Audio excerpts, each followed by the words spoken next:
Hello, everybody. Hello. It is the Rico Show. I'm Rico.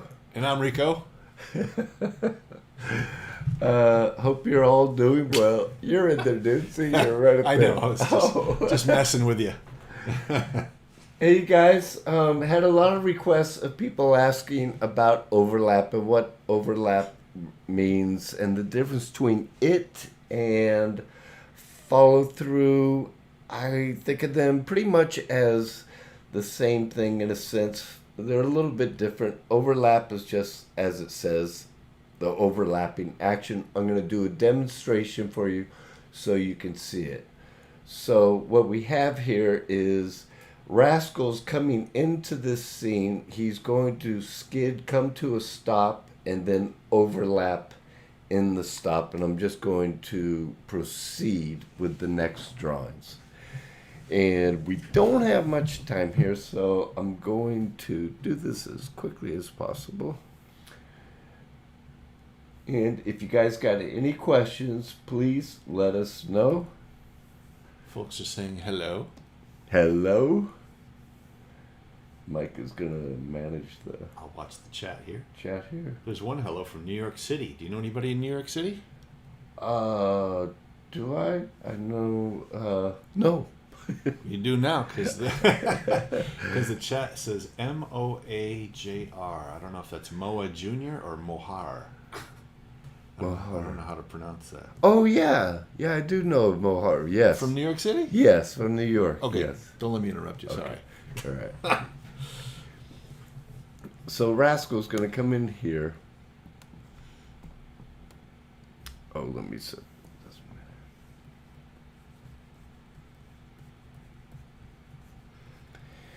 And I'm going to do this loose because we don't have much time. Comes into a skid.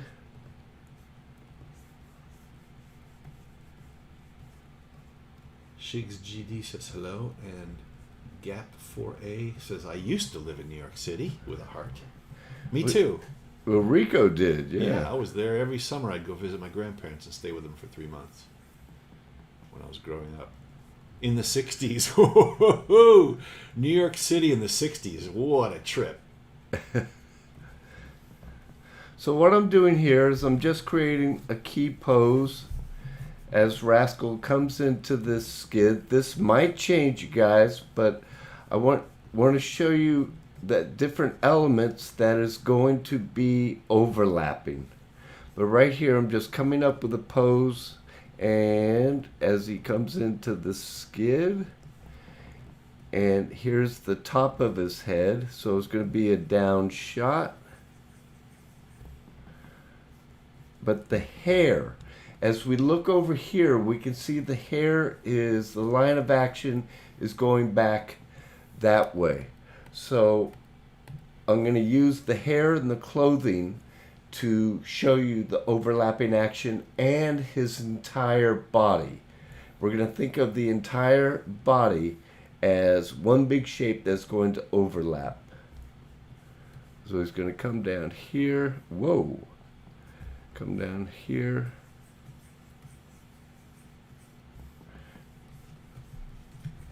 And he's going to end up with his hair coming down like so. We will not see, his ear will be somewhere around there. We'll not see much of his face because the top of the head will be covering it. And then I'm thinking about this sleeve right there, which is going to overlap in that direction. And this shirt, the bottom of his shirt, is going to come forward when he comes to a stop there. Animatra says, hello, guys. Hello. Who? Animatra? Animatra? Oh, Tefik. Youngblood. Hello, Tefik. And Shigs GD says, or asks, do you critique animation or artwork? No, just don't have time. We will look into that in the future. I know I keep saying this, you guys. We're we are so busy with our other jobs. We love doing this, but we're just trying to get everything set up. Yeah, in order to do a proper critique, it takes a certain amount of time, and that we definitely don't have too much free time with families and all. Yeah, and it's just, but we're trying to get there. We truly are. I feel bad. I'm always saying that. Well, you should feel bad, Rico. Thanks, Rico. Thanks. You should feel real bad. I'm here to cheer you up. So I'm trying to figure out. He's gonna just come up. Let me see. I'm gonna have him pop up, and then he's going to land in a pose over here. You'll see what I mean. These are the keys that I'm doing.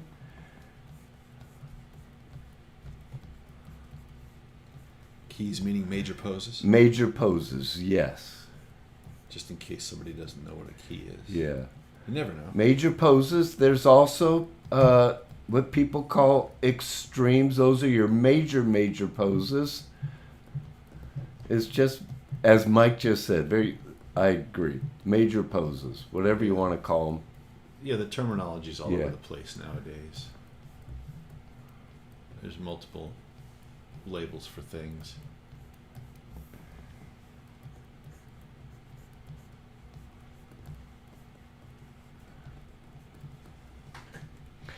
And I'm just drawing in, like I always talk about, Mike and I always talk about, when we show the demos, the big shapes. I'm just drawing a generic pose. There's his hand. I'm going to have him tilting his head at an angle. You guys, when you draw your poses, if you can draw three-dimensionally, it will give it more life into it. And look, I'm familiar with Rascal, so it's easier for me to draw him. If he was a new character, I would have to study his shapes and forms, or her shape and forms, whatever those might be of that character. That's a good point. And you just study him, and you figure out your shorthand of it. And there's his hair. It's going to be coming up there. Sleeves just going to be hanging down there. Neck. And the shirt hanging off there. Quick story about getting used to drawing the characters. Yeah. I read somewhere that Frank Thomas mentioned that the animators were just getting used to drawing the dwarfs, and by the end of Snow White, it was over, and by the time they got used to it, it's too late. The movie's over. They were done. Oh, it is true, isn't it? By the time you're done with a film or a project, it's like you got it down, you but it's just get the character, and you just feel like you can do the shorthand, draw them quickly, and then you're done. Yeah. And right here, I'm going to change the placement of this foot right there.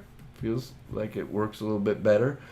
Okay, now what I'm going to do is I'm going to start creating more drawings. We can call these breakdowns, and it's going to be the drawings. This is going to show some stretch and the drag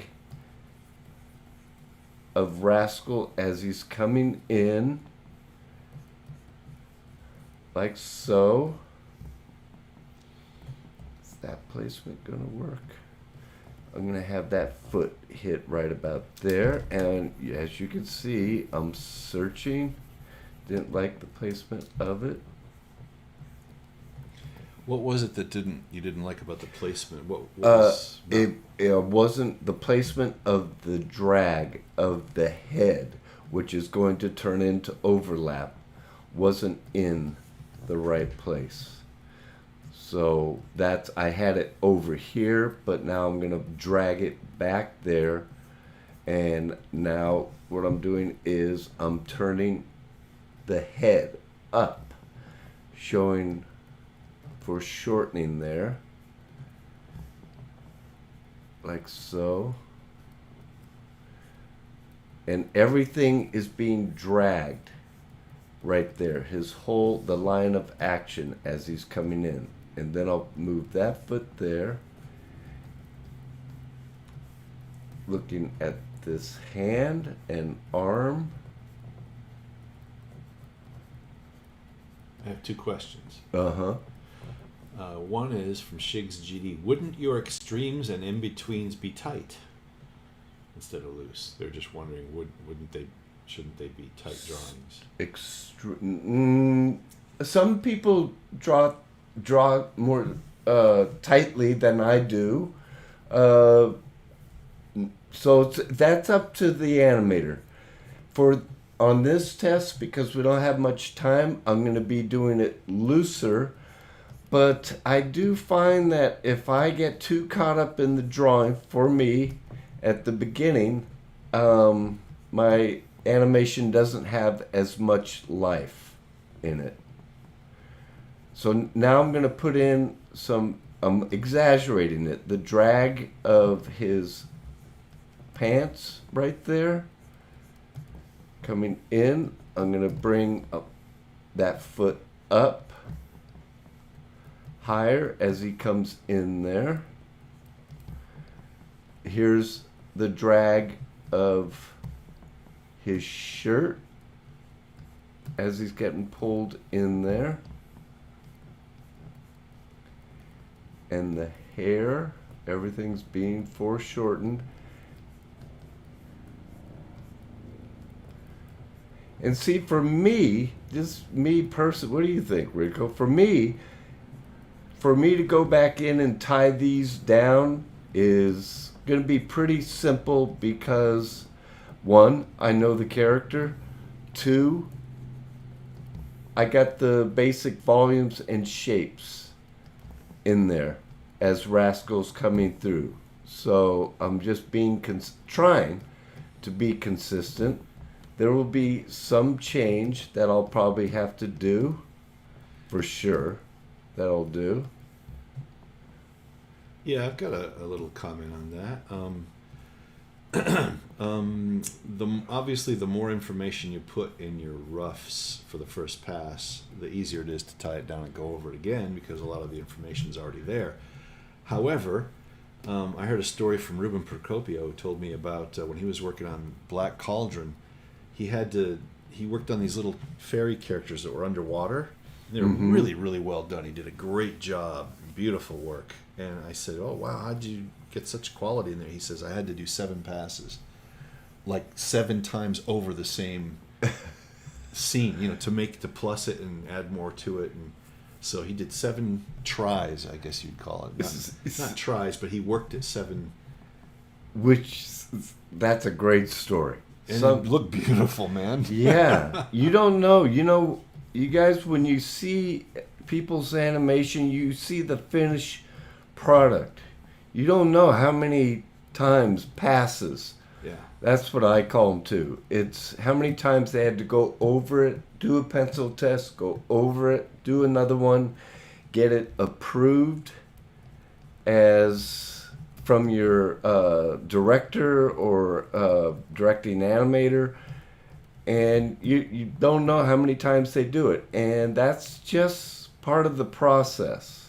And I think when he was mentioning that he did it 7 times over just on his own before he even showed it to the directors. Oh, really? Yeah, to make it like perfect. Wow. Not perfect, but really, really almost as close to perfect as you can get, right? Right.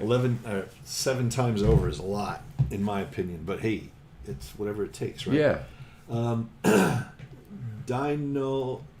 Dynonaltra Flip a Clip says, "Hello, guys."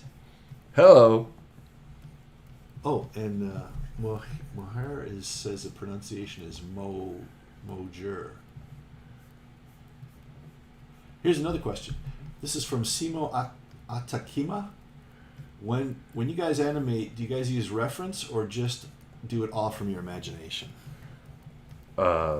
Usually imagination, but if it's something that is more realistic, and still I usually do thumbnails, and then I can see my little thumbnails. But I will use reference for my thumbnails, and once my thumbnails, I get them figured out, I'll just go off my thumbnails.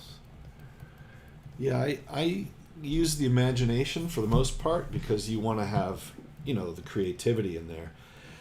However, if I'm given an assignment like animating a horse, for let's say, and I'm not that familiar with how horses move, I'll look at some reference. But like Rico says, I'll just do thumbnails from the reference, whatever I'm looking at. I don't want to like trace it or anything like that because it kind of stiffens up the movement. It doesn't really translate very well when you're animating. So yeah, you can take thumbnails, which are like, indications or notes for yourself, and then you can look at those and reference them when you do the full-size animation, and it'll have more spontaneity in it and more creativity because you're always adding stuff to it each time you do a new version or a study of it. Exactly. Yeah. Which is it's usually more fun, I feel like. It feels more creative. Yeah, you're not copying straight. You're just using it as a foundation. But if you do study, real movement, especially because you got that internet, you can study frame by frame. I study animators that I admire. I still study them. Here we got the hair. So here I'm going to exaggerate it. I'll tie it down a little bit more. But that big shape of the hair being pulled back, the sleeve being pulled back, and boom, boom, boom. I always say boom, boom, boom. And then, animators make noises when they draw. And then when he comes into here, this is going to be, he comes into this pose right there. As he comes in there, this is where I'm favoring it towards that drawing, the orange drawing, and on this is where he's going to come to a stop. I'm not going to trace it back. I'm going to have it close to it. You'll see as I'm doing the big shapes. Let me, which one was that? Let me see something here. There we go. That will help you see it better. And this is the drag of the hair coming through right there. I'm just going to put in those big shapes there. And it's still being pulled back because he hasn't come to a complete stop yet, so it's going to be delayed. And then the overlap is going to proceed after this drawing.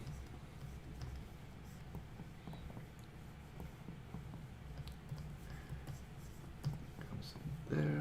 So overlap generally speaking, is like an afterthought of the movement kind of.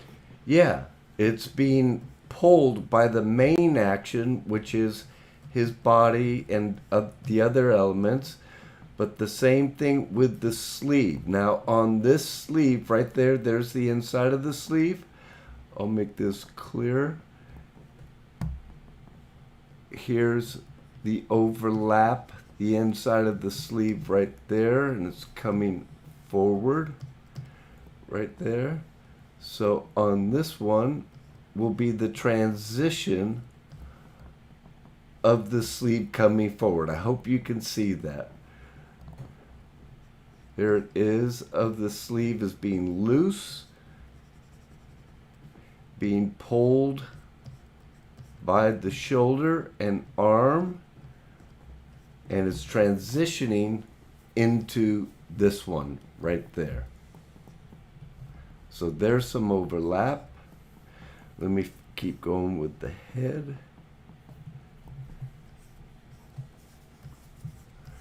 For shortening of the head,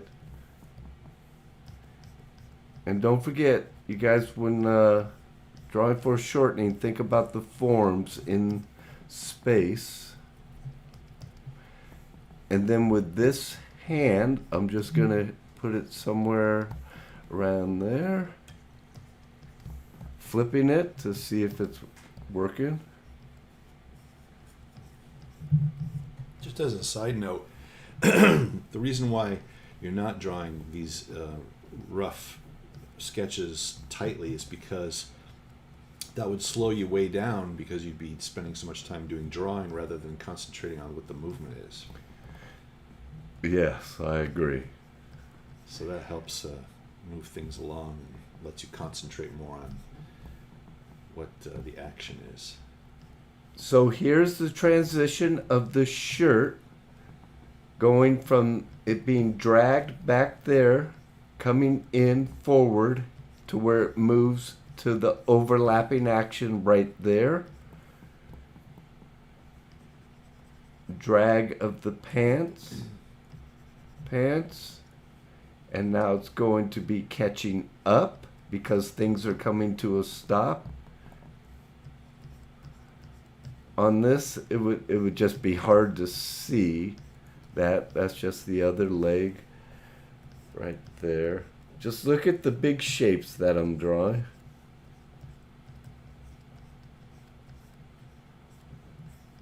Big shapes for clarity. Yeah. I'll put another drawing in here, and this will show transition of all those elements turning into overlap. As he comes to a stop, I'm going to first put in Rascal's construction and main forms and shapes.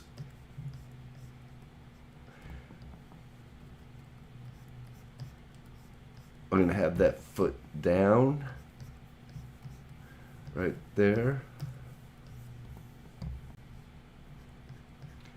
I'm going to have this hand just catching up right there. I've decided I'm not going to have the hand do much overlap until the next movement of him coming up over there.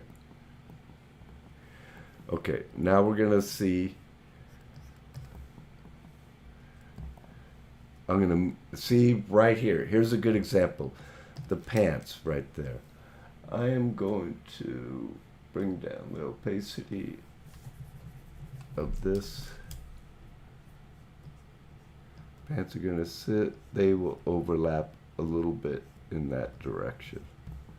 So in this one, it's very small. It is my little details that will give it more of that feeling of full animation in life.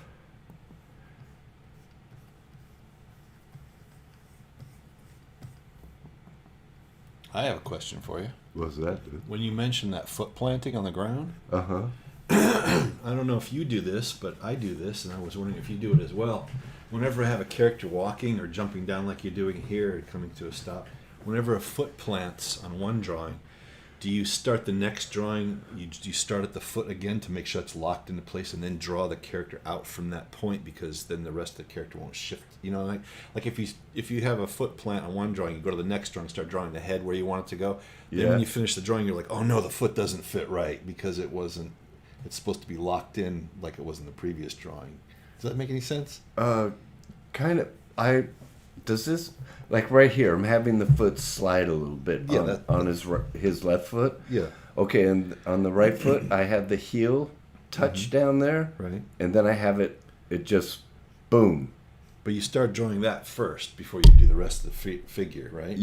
Yes. Because it has to stem so I from that make point. sure everything is registered. I see what you're talking about, registration and keeping everything balanced. clear. And yeah. Yes. Because if you don't do the foot first and you start drawing the character, it could all be in the wrong place, and you have to shift everything to Which is a real drag. You want to, and nothing worse than seeing a character's feet sliding all around.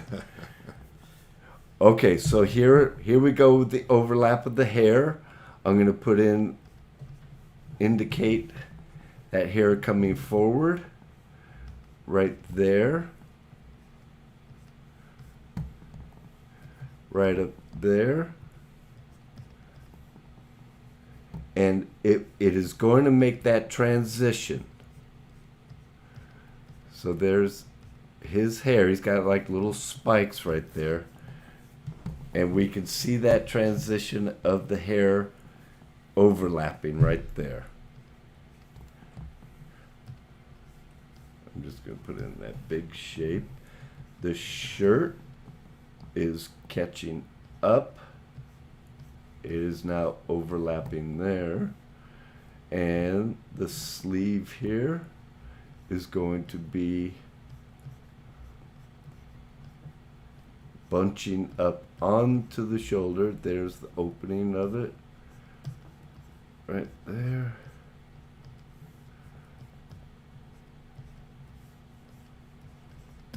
And trust me, when I go to tie down, everything's going to be much clearer. But for right now, he comes through there. So let's go back. Boom, boom, boom, boom.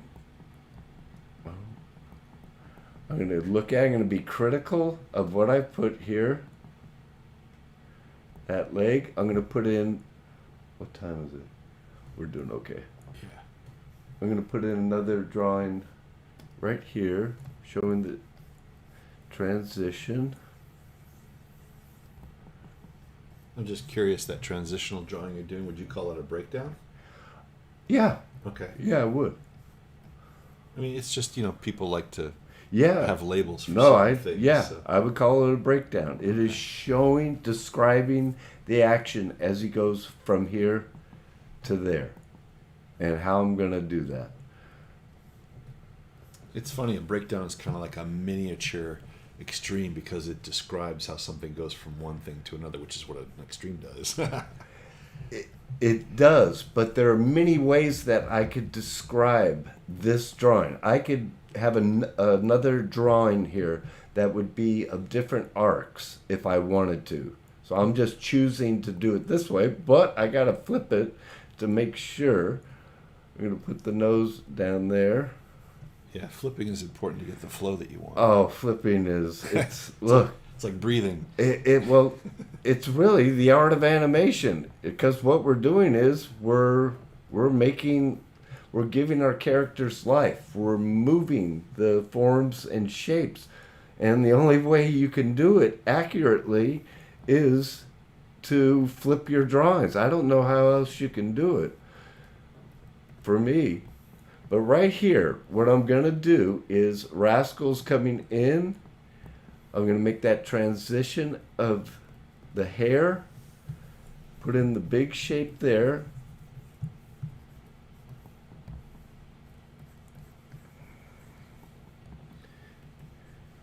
Joe R. says, thanks again for helping us all. You're welcome, Joe. Thank you. I hope it does help. Art with Amar B says, it looks like he's dancing to some headbanging music. Actually, my cousin Johnny, he asked, I'm going to animate something for him. He's been learning guitar, and he was showing my niece Sage headbanging movements. He was asking if I'll do that, Right. Here's a good example. Let's see. This hand is coming up. This is a breakdown. This is not an in-between. I am going to break the joint of that hand, dragging down like so as the arm comes up, just to break it up. So it's not an in-between, because if it was in-between, I just put that there and put it there, which I can do with the hand open, but I'm going to see what happens. Am I sure that that's going to work? No, I'm not. I'm going to test. You got to just test things out and see. That's the only way you're going to really learn of what you can get away with and what works, what doesn't work. Sometimes you find that, Rico, we talked about this before, where the happy accident, Yep. Yeah, it's one thing that I really love about this art form, and any art form really, if it's painting or drawing or animating, whatever, even sculpting. And I'm sure dance is the same thing. When you try something, you don't know if it's going to work. You're just going to experiment and try something and, delve into the unknown and discover things as you go. That's how you learn. That's how you develop. Yeah. So it's fun. It's a great journey, a great adventure, because it's always, not always unpredictable, but it is unpredictable a lot of the time. Right. If you're really into the moment and you're in the zone, you're feeling it. It's really an emotional art form. I mean, there's the master, James Baxter. He's very analytical about his animation, but I saw him do a demo. I could see he was feeling the movement. So for everybody, it's a matter of you want to get in there and feel it as you're doing it. Okay, so there we got some more. I'm going to put more drag on the hair, really exaggerate, go a little Ward Kimball there, and exaggerate it. There we got him coming in, and here it is again. He comes in, and then here's the overlap. Now, here's what I'm going to do. I put that drawing in. I'm going to change this key or extreme, whatever you want to call it, the main drawing. I'm going to change it. I'm going to make it stronger, where everything comes down even further, just slightly, but it will show that overlapping action even more so. And I do that a lot. I will put it in there, and let's see, don't like the placement of that foot right there. And that's what you want to look for. You want to look for these areas where, by flipping your drawings, it's the only way you're going to find out.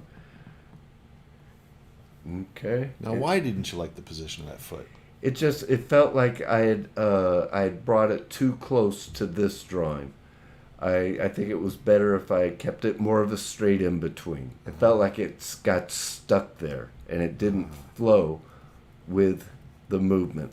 That happens a lot, stuck parts like that. Yeah, if you see that, you'll see it in your pose test, your pencil test, pose test, or flipping it.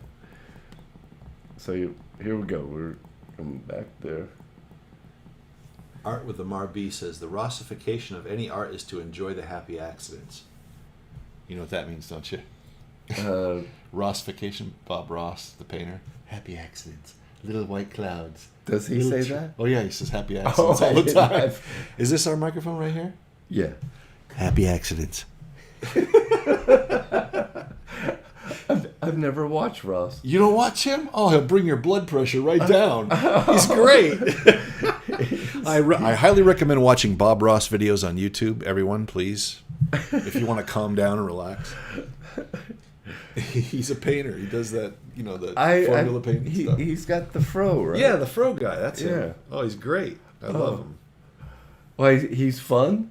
Oh, he's very soft-spoken and cool and calm all the time. Oh, is he? Oh, yeah, he's totally mellow. Oh. I love him. Okay, so he comes in there. He comes to a pause here. And I'm going to now look, I would put in charts. We don't have much time here, so I'm just going to keep animating. He comes into a pause there, and he's going to slow out of this up into this drawing. So let me think about this. I don't want to rush it too quick. Animation is concentration, so he has to think about it first. Everybody does. If you just try to rush through stuff, it's not gonna have the power that you normally have. So what I'm gonna do is I'm gonna keep working within this pose to give it more overlap. He's gonna come down, bunch into there. Head will turn down more so. Hair is going to overlap even more. Well, I hope this works.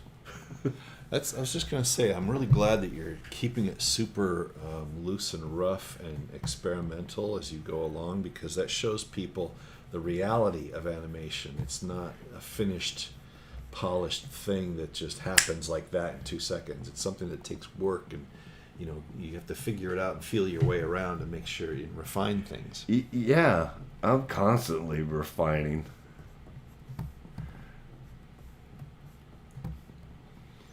And then the overlap of the sleeve is going to continue and probably wrap around a little bit, coming around that direction.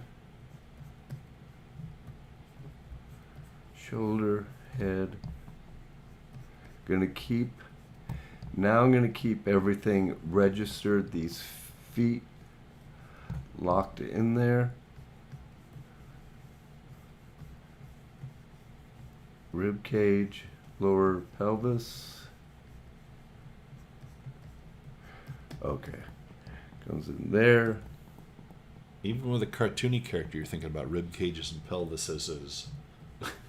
Yeah, it's really. Someone asked if we would do a demo of a more realistic character. Uh-huh. We will do that, but it's where we have to have more time.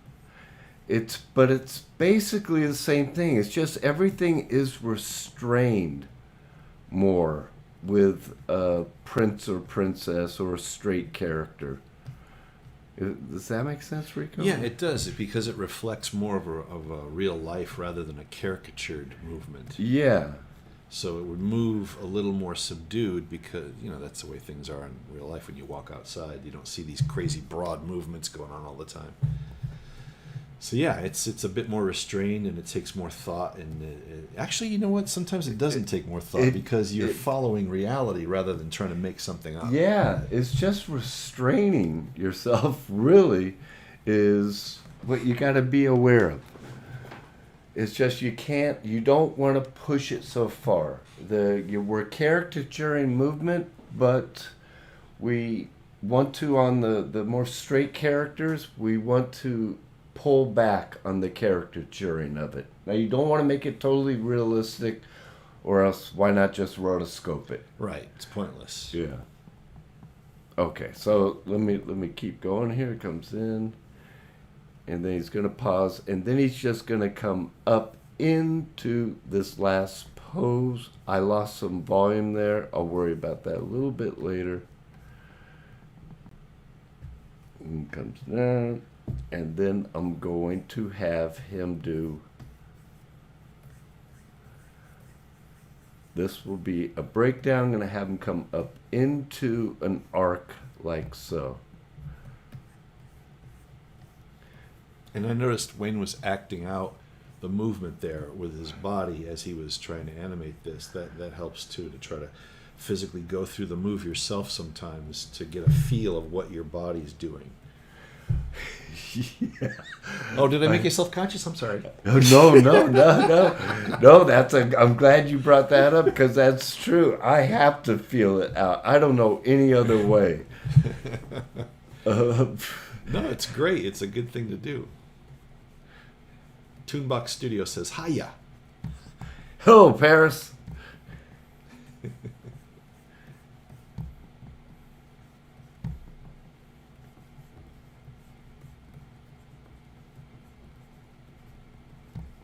I heard a story about Corny Cole back when he was working on Warner Brothers. He was working on a Roadrunner and Coyote cartoon. And he had to have the coyote do something where he positions a chair to get on the chair, I guess, to do something to set up a trap for the Roadrunner. Yeah. And he was working out the movement in the hallway with one of those wooden chairs, and he was going, and he's like squeaking the chair around for like forever, trying to figure it out. And everybody was yelling, "Shut up out there!" Driving everyone nuts. Yeah, he's trying to work out the move, how the coyote is going to position the chair. I love that story. Driving other people crazy. But you got to. How else are you going to know? Yeah, it was a very smart thing to do. Get out there in the hall and physically work it out. Sujoy Patranabish says, "Hi guys, I am a 3D animator and I love 2D and traditional animation. I am trying to get into it, but I can't keep my drawings consistent. Any tips? Yeah, if you were here for the beginning of this live stream, sorry guys, spacing it, of the live stream, there was the first drawing, there was the second drawing, and here's the last drawing. So I got those 3 drawings, and you use those as your guides to keep the volumes and the masses consistent. There's also, if you could explain to, if you want to work straight ahead, you can have this pose here, straight ahead if you worked, and there's our first pose. You can have those 2 poses, and you can work straight ahead from this pose into that pose right there. And a good way to keep the consistency is to take one of those first established poses, whether it's the first one or the last one, something that's an established size and a look that you want to keep consistent, put that drawing on another layer and kind of gray it out a little bit, make it kind of a ghost image, and then you can always see it there when you're animating and refer to it as a reference to keep a consistency.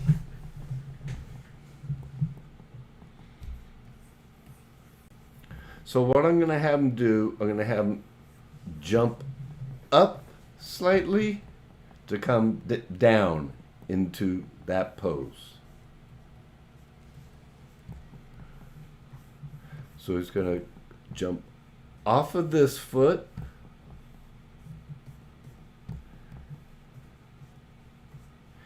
and again, I say I would have had all of this figured out in thumbnails before I'd done this. Time is just a killer. Toonbox Studios asks, so the first 3 drawings act like the blueprint. Yes.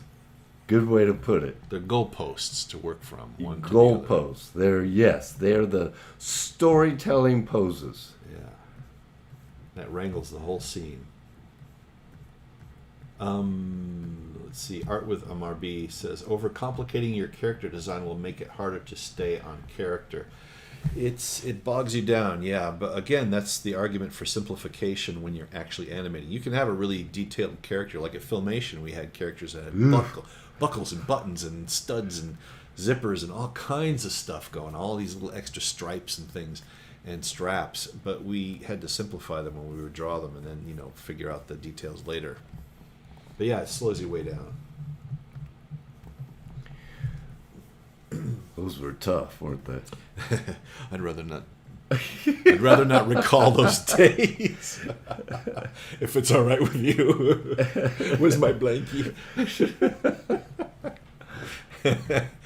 Yeah, at Filmation it was like we had a lot of fun at that studio. I'm not knocking it. I had a great time there for quite a long time. But it was like, if you've ever watched the television show MASH, it was like a MASH unit of animation. You had to hurry up and just get the job done. You didn't have time to put too much quality in.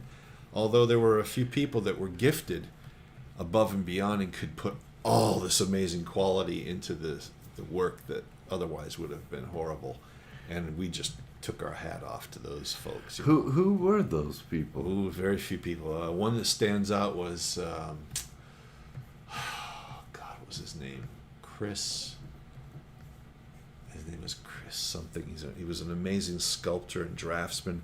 He drew He-Man better than I've ever seen anybody ever draw He-Man. It was just, he plus the design. He made it. Did he? Yeah, he made it come alive. Every time I'd see his scenes, I'd be like, ooh, look at that. It was just dripping with quality. And it stood out because, most of the stuff, like I said, had to be hacked out because of the schedule. It was a really short schedule on each episode. My God. Those people had to get it out. It was amazing that they could do it. So you guys, I put in, here's another breakdown describing the path of action as he's coming through. Here's another one because he's going to be up in the air doing a little skip to come over to this final pose. And up here, I'm not real happy with this, but here's some drag. That's what this is about, drag and overlap. There's some drag of his shirt, hair. I'm really exaggerating it. Being pulled back. And here, I'm going to show you some more drag of the hand right there, breaking the wrist right there. I'll even stretch the fingers there, and you can feel that movement. Don't like the placement of that. I fell out of arc on that. Come on, Wayne, hurry up. And there's the drag of that hand, better placement there. And in a sense, this foot is dragging. This foot is stretching. Pants are dragging, stretching. Then I'll come in here.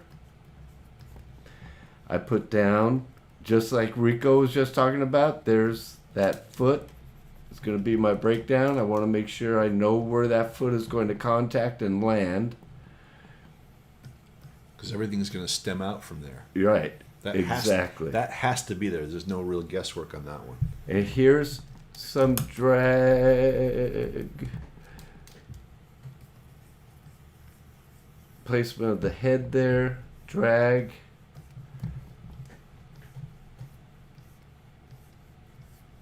Line of action. It's coming down. There you can see the change as he's jumping up in the air. I'm going to exaggerate a little bit more. This leg comes up. Simple shape. That leg kicks out. We're going to, let me see, will that work? Pull the pants up that way, maybe. I might change that.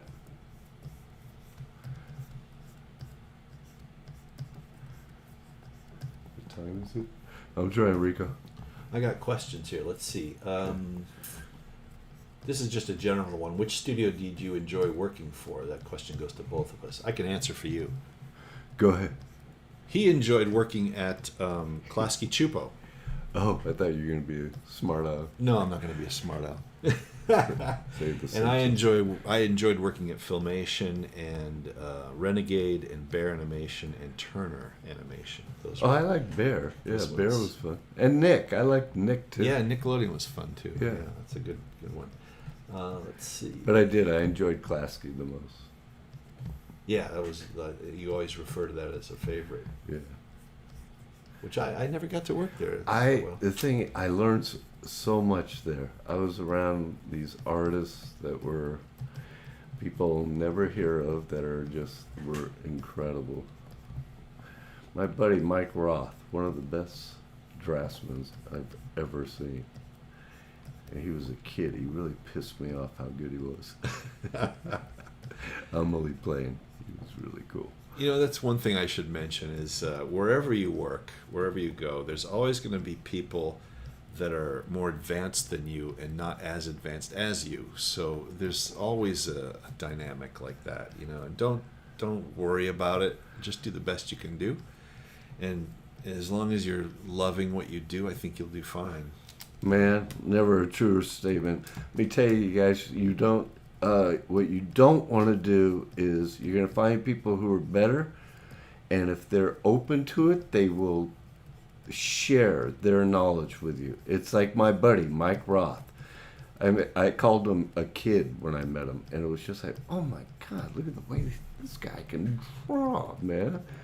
And anyway, you don't want to sit there and like, some people get like resentful.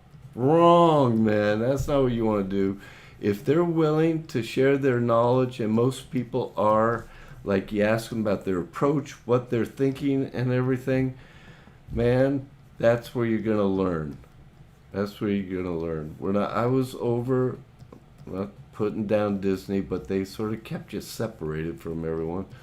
It was hard for me to get info that I'd want to get, you know, from people I knew that were better than me. Yeah, but that was my experience. It's all across the board. You get both, you know. I mean, one time I went into Sean Keller's room during Mermaid. Well, he was totally cool, Oh, right? totally cool. I went in there and I just, like in break time or something, and I said, "Hey, man, how you doing?" And he had his walls were just like wallpaper of all his drawings everywhere, and they were beautiful drawings, of course. And I asked him, I said, "Man, how do you do it?" And he took an hour of his time and explained it all to me. What he thinks, how he draws, how he designs, everything. And he was extremely gracious and generous that way, which I thought was fantastic. I'd forgotten. Yeah, he was totally cool. He was in. I'd met him in Joe Hadar's office, and he was. I asked him, man, how do you get it so much work done? How do you get it, production, so much footage done? And he explained it for like about 45 minutes. Wow. He was cool. And also, I should have put down, I'm not putting down Disney. Eric Goldberg, huge moment for me. And Dale Bear taught both Mike and I. But Eric Goldberg, I was getting laid off, so I said, I'm just going to knock on his door. If he tells me to buzz off.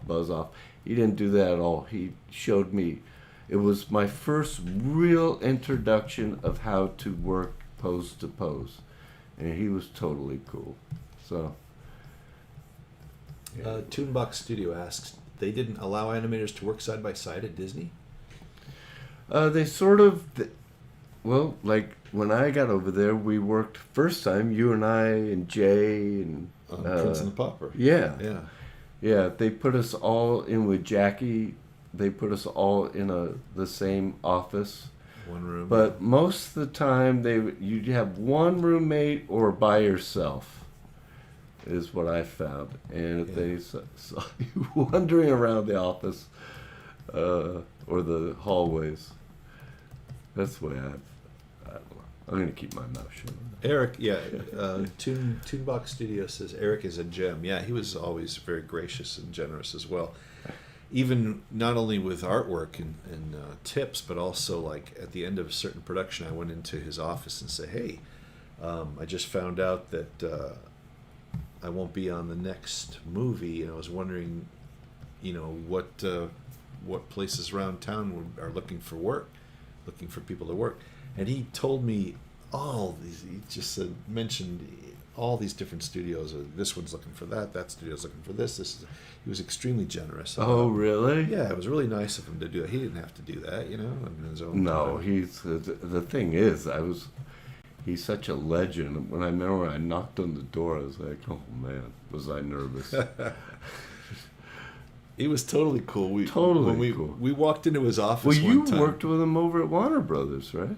Well, on Chuck the Chuck Jones. Jones. Yeah, he did freelance over there on the side. But one time I remember you brought me over to his office. We knocked on his door and we just said, "Hey man, how's it going?" He said, "Hey, come in. I want to show you something." He showed us that whole flamingo sequence that he animated on the. Were you and I video. together? Yeah, we both we? walked in, and I was like, "Wow, this is great. We get to see it before the movie comes out." It's one of my favorite sequences of all time. Again, he was so generous to share the work. Yeah. And let us check it out. Oh, he's the truth. He loves animation. Man. Oh yeah. Okay, guys. Not the best drawings, but stretching here. The hair's overlapping there. Hand is coming down there. I got to do this really quick because we got to finish up here. Overlapping there. Dragging there. Drag and overlap. Changes shape there. Comes around. And he is going to, I got to put this drawing in because Rico says I'm nuts, but. What? No, goon stuff. I'm being goon stuff. Uh-oh. That means he's being OCD. And this will be an overlap. He's going to come down here. Again, his head will be facing down that direction. Top of the head here.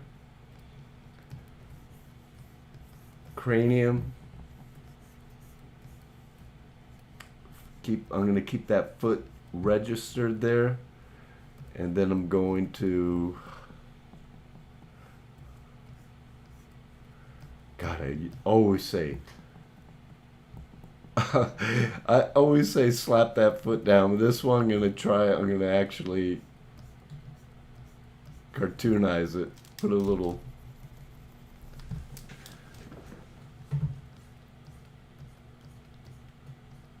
In between right there. Oh, like flexibility. Yeah, some flexibility in that. Just to do it. I'll see how it looks. That's cool. Yeah. Looks neat.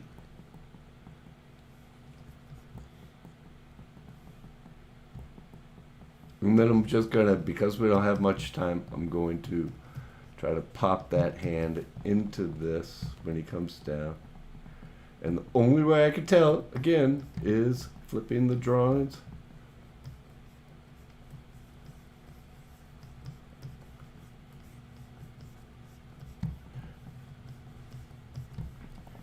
Dragging that sleeve still right there around the arm. And you guys know one thing. We learn as much as we're trying to teach you here. Yeah, we're not keeping any secrets, that's for sure. Yeah, and it's sort of like it's hard, isn't it, Rico, to try to talk and do this?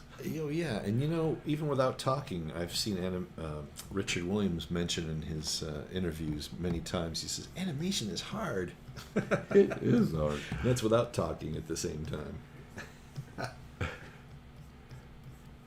So here, and then we got the drag of his pants right there. The shirt is still dragging up. I'm just going to put in that big shape right there.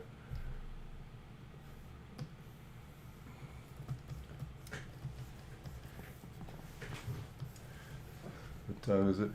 All right, Rico, we got 5 more minutes. I got a couple questions here. Okay. These are good ones. Abdul Rashid. I can't read it. That's hard to read. Says, hi, sir. Do you have any plans on doing a flour sack fall of animation later on? Like a flour sack falling down or anything like that? I wasn't planning on it. Would that... That could be something we could do. Demo. Yeah. Do some flour sack stuff. Yeah. That's a good idea. Sure. That is a good idea. And the other question is from Juso Kaloinen. Is there ever a point... I love this question. Is there ever a point where the roughs are too loose and simplistic to be useful? That is a great question. Isn't that a good one? You know what? That's what I'm doing right now because I'm in such a hurry. But the advantage of being in a hurry is you get the spontaneity that you wouldn't get if you belabored it. You do. So I will say no. I don't think there is ever a point. I agree. Unless you can't make out even that. No, I'll just say no. I agree. I totally agree. Yeah. It never gets to the point where it's not useful. Yeah. It really doesn't. Unless you make such a mass of scribbles that you can't even see what the silhouette. That's not useful. Yes, and if you can't make it out, then it's not useful. Right, it's you personally. But if you can make it out, because I have seen drawings that I couldn't make out by animators. I didn't know what was going on. But when I flipped the drawings back in the old days, you would flip them. I would, you could see the motion. And it was like, well, it works. Yeah. It works. It would be hell of a thing to go in and tie it down. But for the animator who did the drawings, it probably wouldn't because they're understanding their own shorthand. Yeah, it's a shorthand. Yeah. A note to themselves. That was a great question. Isn't that a good one? Well, we've never had that one before. No, I got to try to remember that one. Very cool. Okay. There we go. Look. There we go. One, just shapes, forms, and I'm going to proceed here. He's going to come back here. He's going to come to a stop. I'll put a little stretch in there. I'm going to put in some overlap. I think we're timing this just right, Rico. Yep, looks like you're on the button.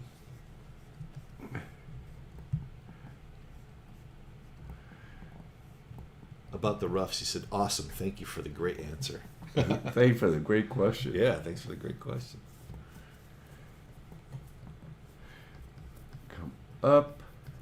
This hand's gonna practically pop into it. Same thing with this hand. I'll have a little bit of movement with the fingers, not quite getting there. If you could see, right here we can't see the fingers, but if you could see that little movement right there, the hands, right in that spot. Okay.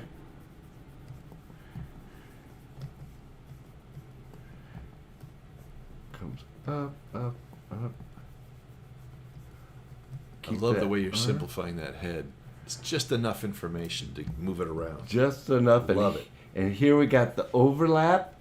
The drag is right there with the sleeve. Overlap is going to overshoot, just to clarify. It's going to go past the point, and then it's going to settle into that. That's the overlap. And then the shirt, I'm going to have the shirt overlap a little bit that direction. I'm going to forget about the expression of the eyes for now. Drag of the hair. Everything's dragging. Ear. I'll put in a center line. Finish off. Feet registered. Pants overlaps down that way.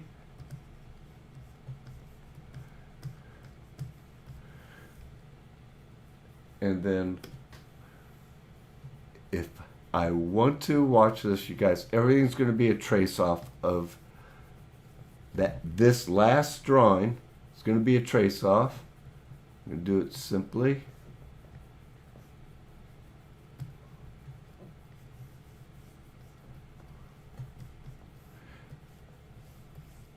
His skull head is going to stay registered there.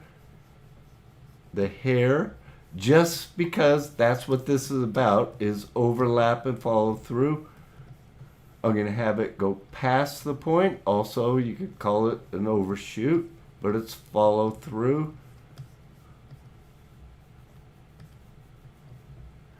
And everything comes past the point, then it's going to settle in on that last drawing there. Same thing with the shirt, will come up there. Follow through, keep the fingers, everything's going to be a trace back. This is going to follow through, settle into that last pose. Man, do I hope this works. Mew23291 asks, how much time does it take daily to grow your animation skills?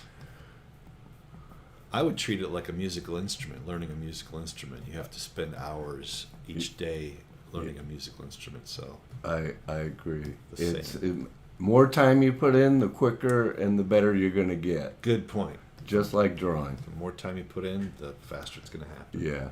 And I would put in, it matters. If you're doing it for fun, as a hobby, try to put in a couple hours a day. If you're doing it as a career, try to do it 4 hours a day, and then eventually, it matters what your situation is, but just the more the better. Okay. And I have no idea if this is going to work, but we're going to do a quick test here. Got to roll through it. Gonna first put them all on fours. There's one more question, but I'll wait till you're done here. Oh, go ahead. Oh, okay. It's from Art with Amar B. He asks, I will try to ask this question again. I would like to know how to keep or retain the same energy all the way through to ink and paint.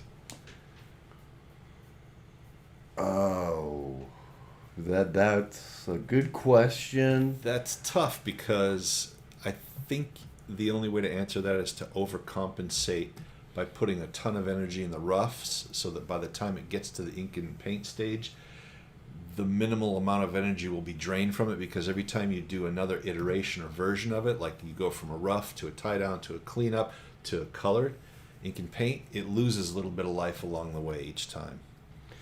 Yes. Because it's being redone. So it's going to suck a little bit of the life out of there. So it's inevitable, as far as bringing it to a clean ink line and color, but like I said, the more energy you can put in the beginning, then hopefully by the time it gets to the final stage, it'll be a minimum amount.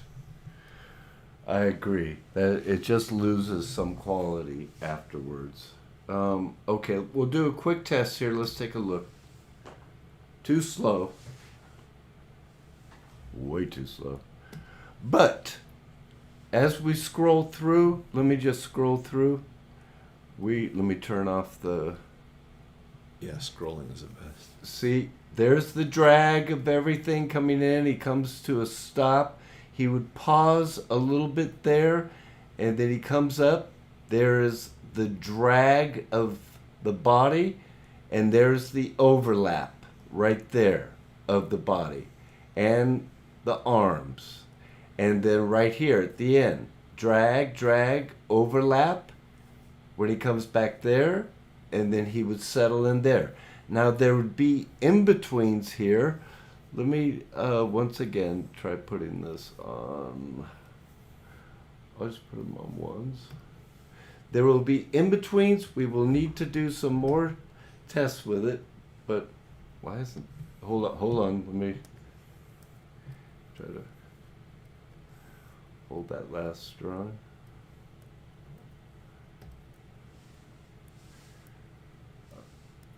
Now I held it too long. Sorry, Rico. Time's up. 27, 15, there. Okay, so we'll just say this is a quick action. He comes in very snappy, quick action. I put in overlap and drag and overlap and follow through in there. I would play with the timing more as he goes into it. I will try this. What time? You gotta leave? Soon, yeah. Okay, all right. I got another question here. Smooth animation is beautiful, but choppy animation just seems absolutely incredible to me. What do you think of keyframe-based choppy animation? Kind of like a pose test, not an animatic. I think I love it because for the same reason, it's got a lot of energy in it, and it's rough and spontaneous. Me too. And not overly labored. Yes. And That's not overly labored. Personal preference. Yeah. Well, we're out of time now, so Okay. we can't answer any more questions, unfortunately. All right. Rico's got to leave. I'm going to finish this off. Okay, look, you guys. I finally got the timing figured out somewhat. I would put more into it. That is overlap and follow through. That is what they mean by everything that we were pointing out earlier. A very quick scene. I would go back into the scene and I would hone in on it and make it better and better. Just like when Mike was talking about the person, Ruben, had done 7 versions? 7 passes. Yeah. 7 passes on it. You just continue working on it and make it better and better. So, I hope that helps you guys. Thank you very much for tuning in and being a part of this. What do we say, Rico? We say bye. Bye-bye. Bye for now. Draw, draw, draw. Keep drawing, keep editing. Thank you, guys. Enjoy. Bye-bye. Okay. Adios. Oh, I forgot.